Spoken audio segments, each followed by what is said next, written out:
Well, it's about time for another Kill Team Battle Report. After the positive reception of our narrative battle report last month, we'll be returning for a narrative campaign at some point in the near future. We're just currently painting up the kill teams required for it. So for now, here's a casual match play game between my Black Legion Legionaries and Jester's Blood Angel Phobos Marines, in this channel's inaugural game featuring Killzone Morok. Let's take a look at the kill teams, starting with my Legionaries. By far the most popular Legionary team online is a Nurgle Alliance team, for good reason. But chasing the meta is dull and predictable, so we're going Tzeentch instead. The Legionary chosen is the leader for my kill team. I've gone for him even though my team is predominantly shooting focused, because you always need an operative to get up close and personal with the enemy, and he's slightly better at doing so than the aspiring champion. He's equipped with a plasma pistol, demonic blade, grizzly trophy, and it's the only member of the team to be aligned to Chaos Undivided, so I can gain access to the Malicious Volley's strategic ploy for free. Next up we have the effectively mandatory Plasma Gunner. Longtime players know that Plasma is king, but having the mark of Tzeentch should make him even more deadly, as whenever he shoots, a single roll of 5+ can be counted as a critical hit instead. Speaking of effectively mandatory selections, I'm learning to never leave home without a Balefire Acolyte. These guys can do it all. They can be deadly in shooting, deadly in melee, help heal injured operatives, or help buff their weapons instead. He truly does have a place in every Chaos Warlord's kill team. The Icon Bearer is my next choice, equipped with a bolt gun for longer range, which has been given tainted rounds, effectively giving it the damage profile of a heavy bolter. Combining this with malicious volleys means the Icon Bearer can really be a fire support powerhouse. I've also given him the mark of Tzeentch for free access to a Tzeentch strategic ploy of my choice, usually protected by fate, which should help most of the team stick around for longer. It's not as effective as the benefits granted by Nurgle for toughness, but I'm mainly going with Tzeentch for the passive shooting buff.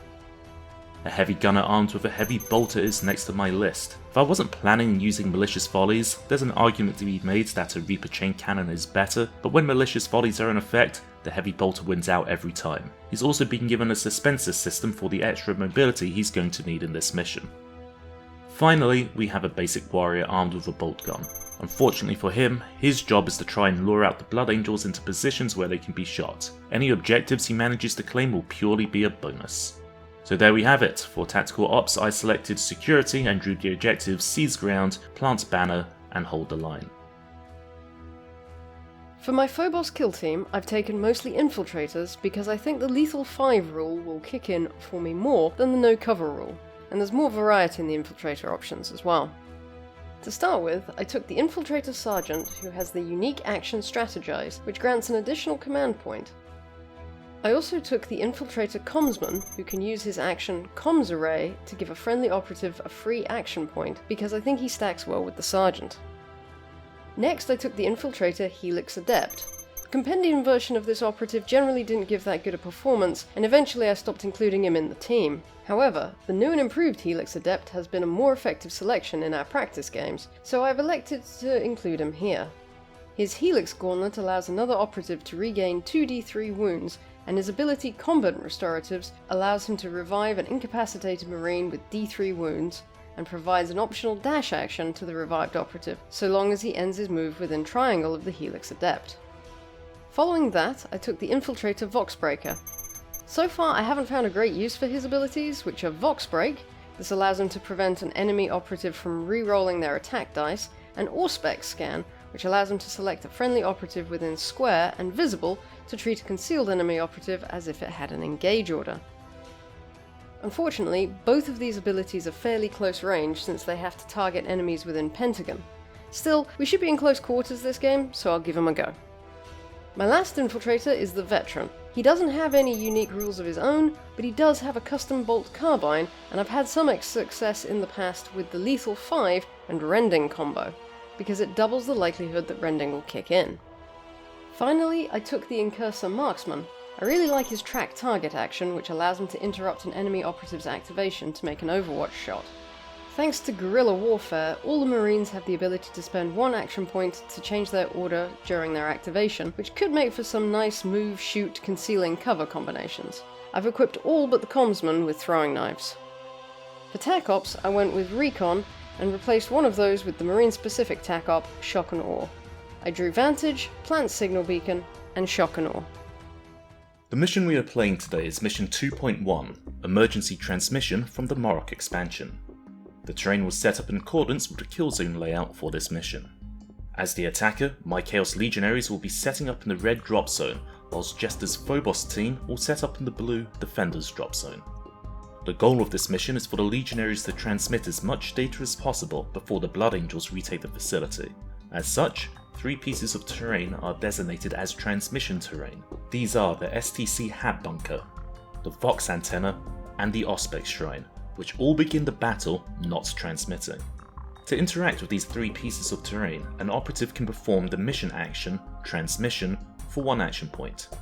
To do this, they must first be in control of the terrain feature. If the operative performing the action belongs to the attacker, that terrain feature begins transmitting. If the operative belongs to the defender, it stops transmitting. Note that if an operative does this with the STC Hat Bunker by controlling the Hat Bunker door, it is removed from the kill zone as it goes inside the bunker.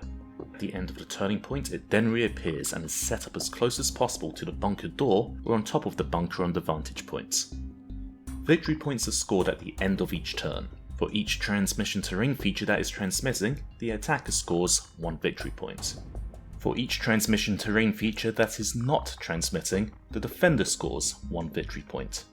There are 2 additional conditions, however. If the STC Hat Bunker is not transmitting, the defender scores an additional victory point, and if all terrain features are transmitting at any point during the battle, the attacker instantly scores 12 victory points. As the attacker, I got to set up second.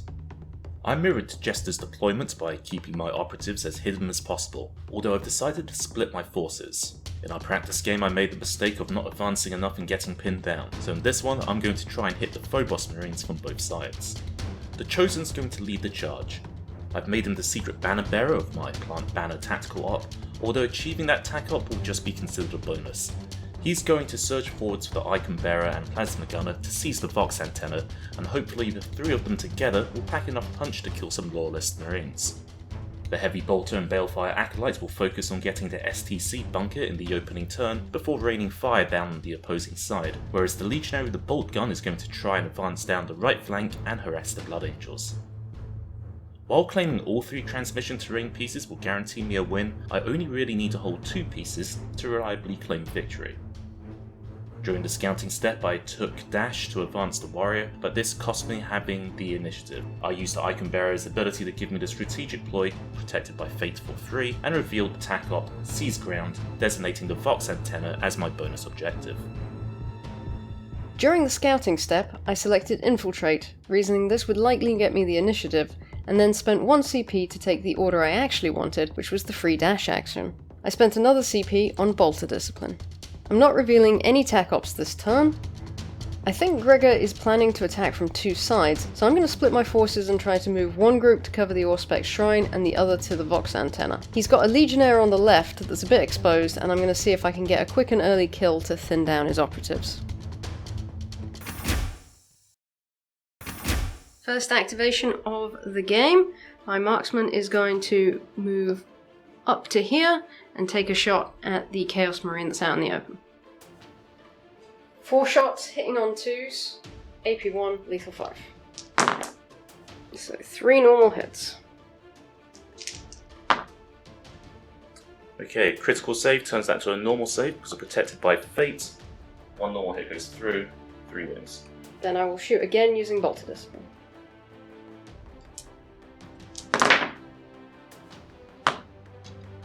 Two crits.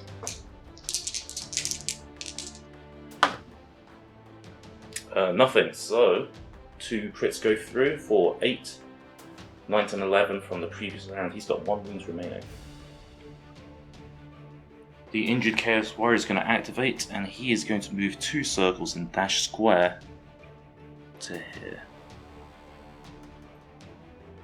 My Vox Breaker is going to climb up, stop here, and take a shot at the injured Marine. 4 shots, hitting on 3s. And again. No, you know what? Those dice are passed. Alright, 1 crit, 1 normal.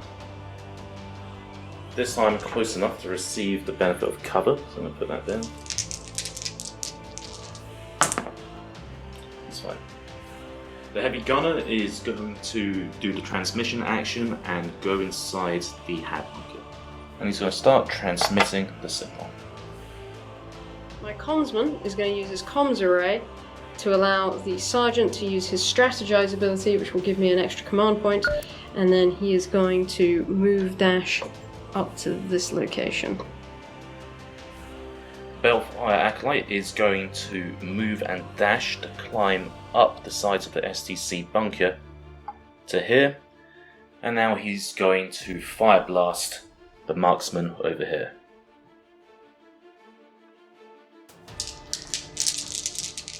Four attacks hitting on threes. So that's 4 hits, 1 crit, so that means the marksman and the 2 marines next to him automatically take 1 mortal wound.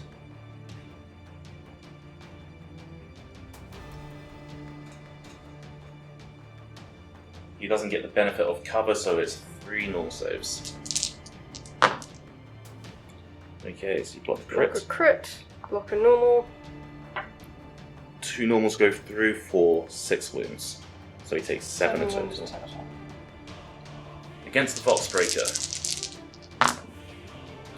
Ooh, okay, that's 2 crits and a normal. So the Voxbreaker and the Marksman take 2 mortal wounds.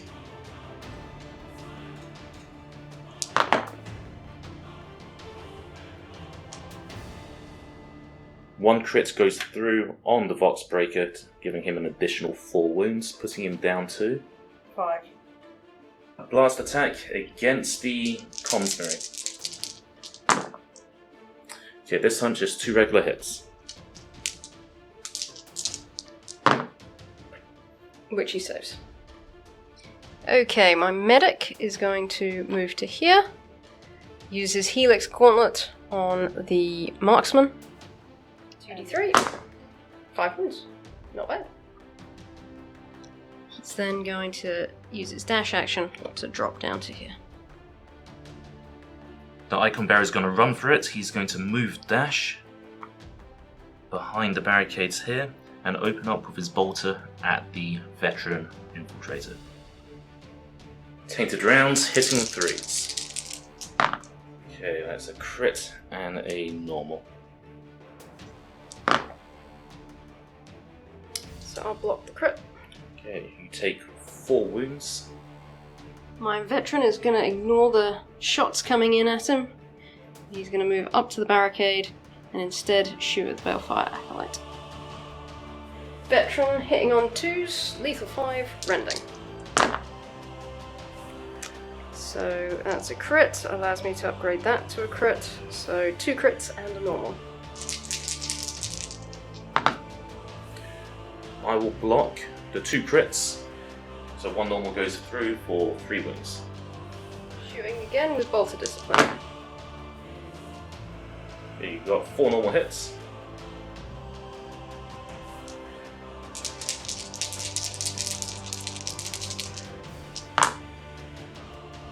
Two go through for another 6 wounds, putting him down to 3. We're going to try and go for first blood here. The plasma gunner is going to move dash all the way up to the barricade. And is going to fire his plasma gun at the veteran infiltrator.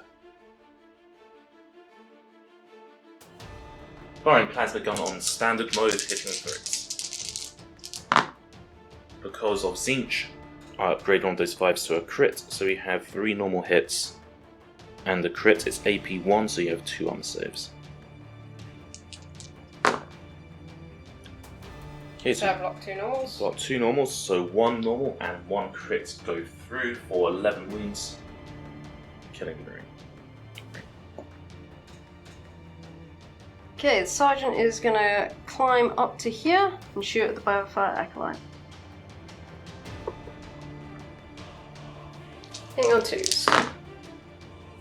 4 normal hits.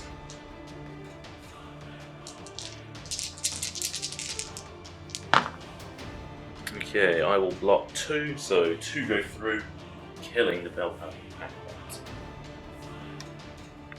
And then he's going to use his dash action to drop down here.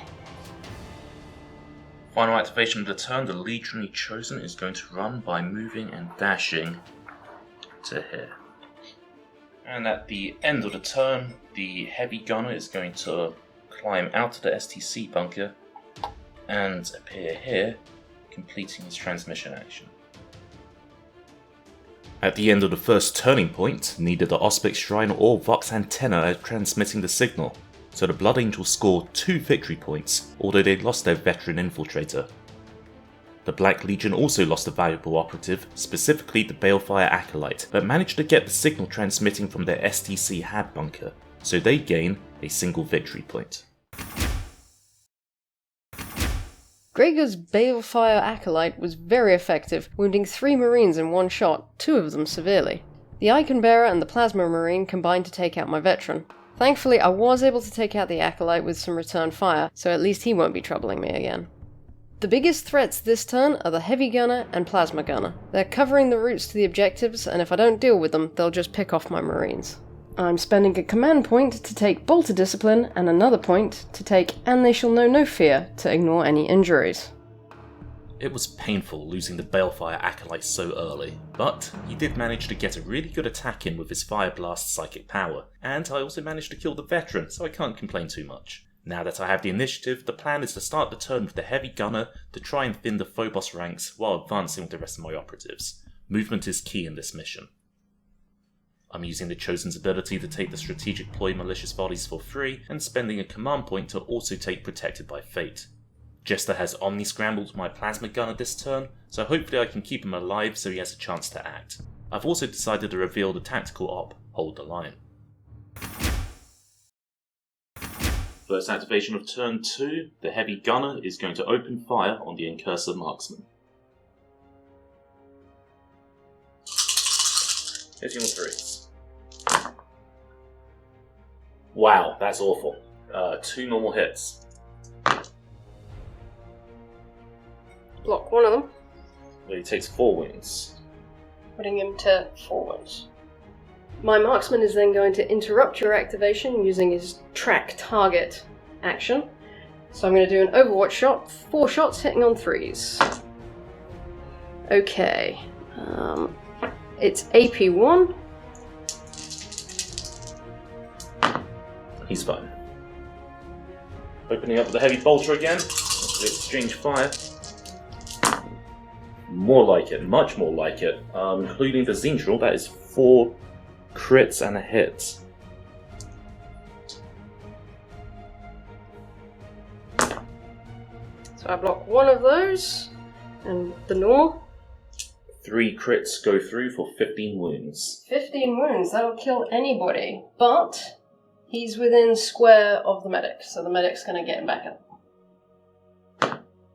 3 wounds. For his final action, he is going to drop down to here. My marksman's only got 1 action point in his activation, so he's going to use that to shoot at the injured Legionary that's on the other side of the stockade. 4 shots, hitting on 2s. 3 normal hits. I don't need to roll because that's AP1. Even if I blocked with both saves, one's going to go through, killing the wounded Legionary.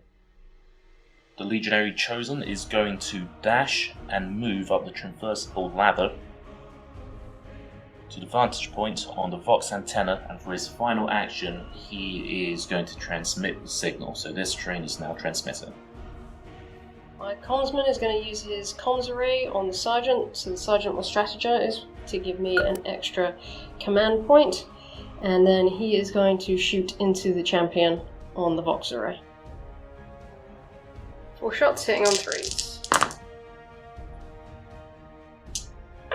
1 crit, 1 normal. Let's set aside a save for cover.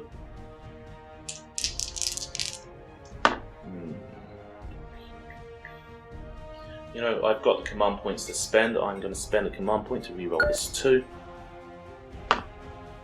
He's fine. Much better. Okay, so we've got 3 normals and a crit. I'll set aside a normal.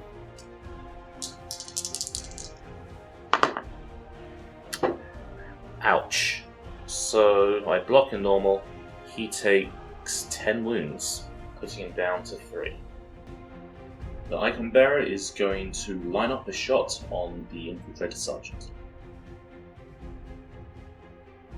Tainted rounds, hitting on 3s. 3 crits and a normal. Oof, that's 19 wounds. Brutalized. With the Sergeant down, the Icon Bearer is going to vault over the barricade and move to here. The medic has 2 action points remaining. He's going to use 1 to climb up to here, and then he is going to use his Helix Gauntlet on the marksman. And heals him 4. This was played incorrectly. The Helix Adept couldn't use his Helix Gauntlet on the marksman, as the marksman had been revived using combat restoratives earlier this turn. Plasma Gunner is going to vault over the barricade and move dash to here. My Vox Breaker is going to move up to the edge right here and take a shot at the Aspiring Champion. Hitting on 3s. 2 normal hits. Setting aside a save. 2 blocked. Discipline, second shot. Okay, so 1 crit, 1 normal. Again, setting aside a normal save. Blocked. The Blood Angels lost their sergeant this turn, meaning a third of their force is now gone. They have, however, established a strong hold on the Shrine Auspex, which is currently not transmitting the signal, so they gain an additional victory point, bringing their total to 3. The Black Legion have also lost another operative, but managed to get the Vox antenna transmitting as well as the Hat Bunker, and scored the Hold the Line tactical op. This gives them 3 extra victory points for a total of 4. The Heavy Bolter was able to incapacitate my marksman, but thanks to my medic I was able to get him back up with 3 wounds. I'm spending 1 CP on Bolter Discipline and another 1 on They Shall Know No Fear.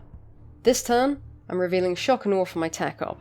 I'm omni-scrambling the Chosen so I can make a dash for the bunker and to try and stop it transmitting, and also to finish him off this turn. I'm surprised that the Chosen is still alive. Being omni-scrambled now, I'm certain he'll be taken out before I can do anything about it, but he's done his job getting the Vox antenna to transmit. The Blood Angels are forming a solid defensive line by the Auspex Shrine, which I won't be able to break while the medic is alive, so I'm going to focus on holding what I have. I've taken the Strategic Ploy Bolter Discipline for free, and spent a command point to take Protected by Fate. The Heavy Gunner is going to climb up to here, and open fire on the Vox Breaker. Hitting on 3s. Okay, that's 2 crits using the Zinch roll, which is an AP1 attack now because of the P1 roll. So you block 1, 18 wounds. My Incursor Marksman is going to interrupt the Heavy Bolter's activation and do an Overwatch attack. 4 shots, hitting on 3s. Okay, so 1 crit, 2 normals, and it's AP1. So 1 goes through, causing him 3 wounds. Okay, with Malicious Volleys, the Heavy Gunner is going to fire away at the Marksman, knowing full well that if I do blow him away, the medic will bring him back.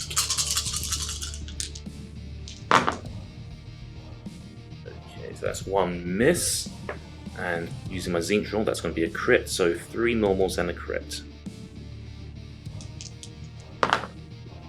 Okay, you block the normal.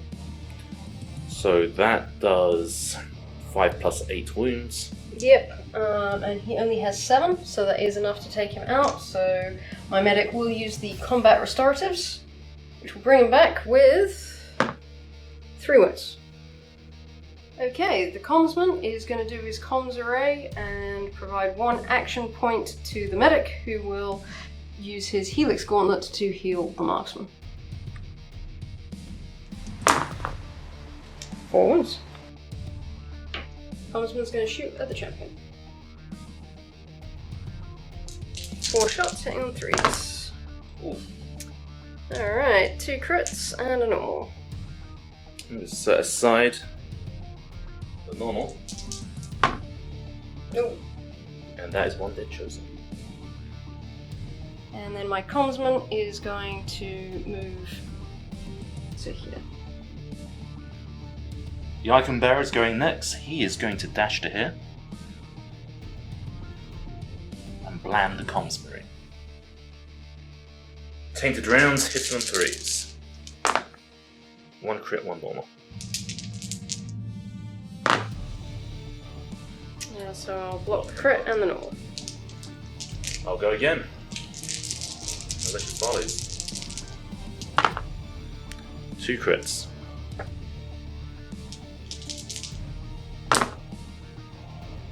Okay.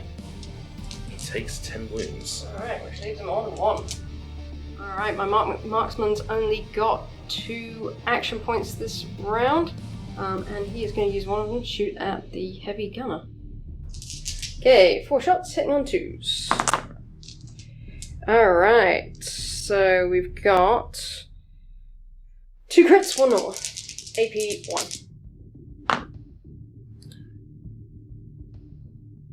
So it's damage 3, 4. I might as well block 1 crit with those 2 normals, so he takes 7 wounds, putting him down to 2. He is then going to move forward and stop on this step. Plasma Gunner is going to dash and move to climb up the ladders here, and then he is going to shoot down at the comms marine. Firing in Plasma on standard mode, hitting 3s. Okay, 2 crits and a normal. Ouch. AP 1.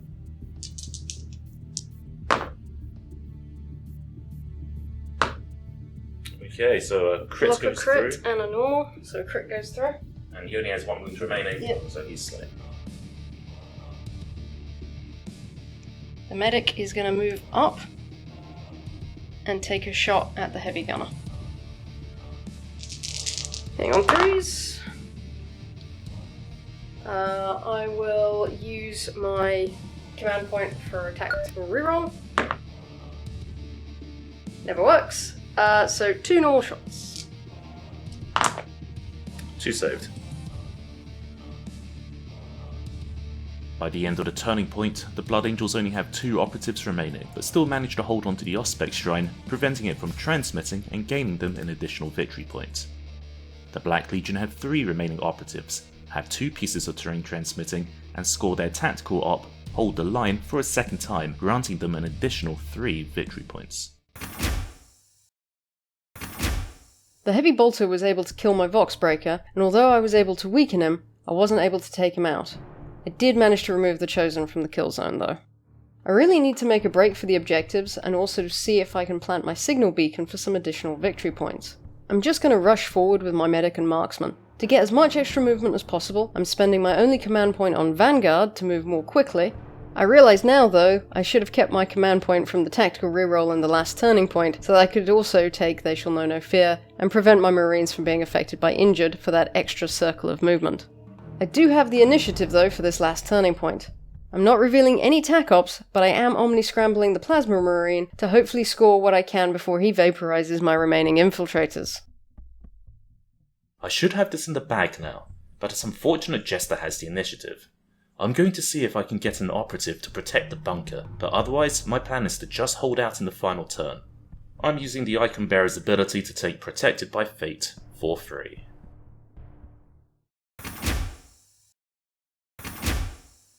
My medic is going to shoot at the heavy bolter.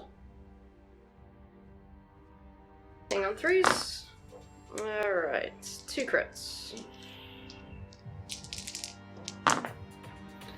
That won't do it. That takes out the heavy gunner.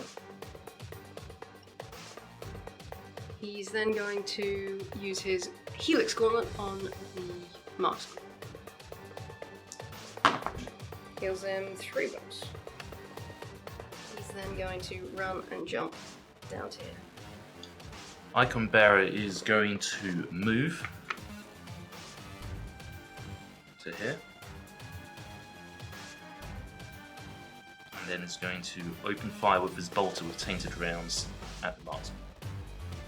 Sort of tainted rounds, hitting 3s. 1 crit, 1 normal. Okay, Block block both.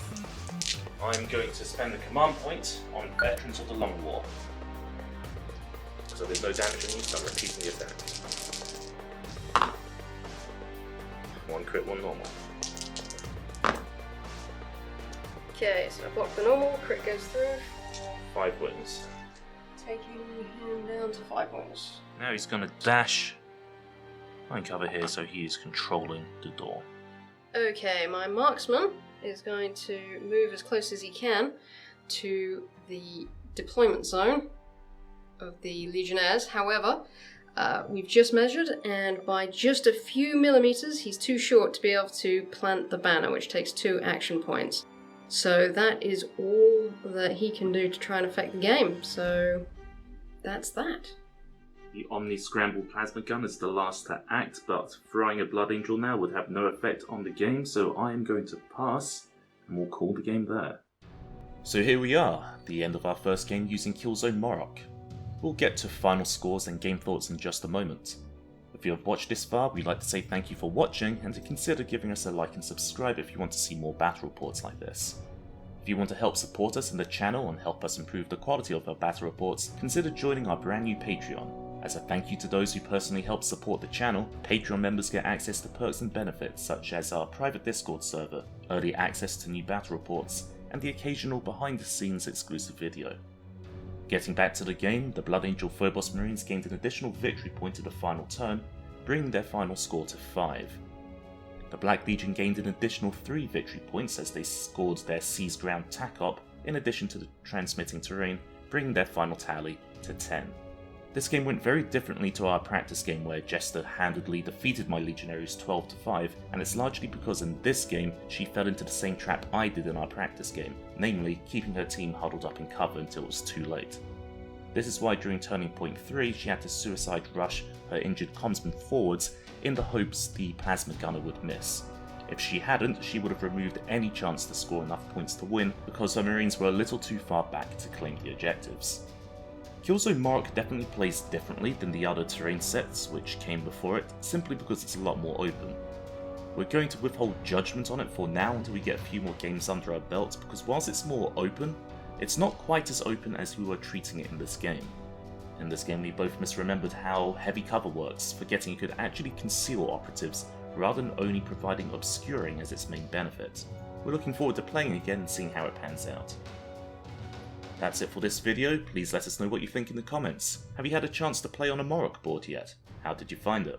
I look forward to reading your comments and getting a discussion going. We'll see you all in the next video.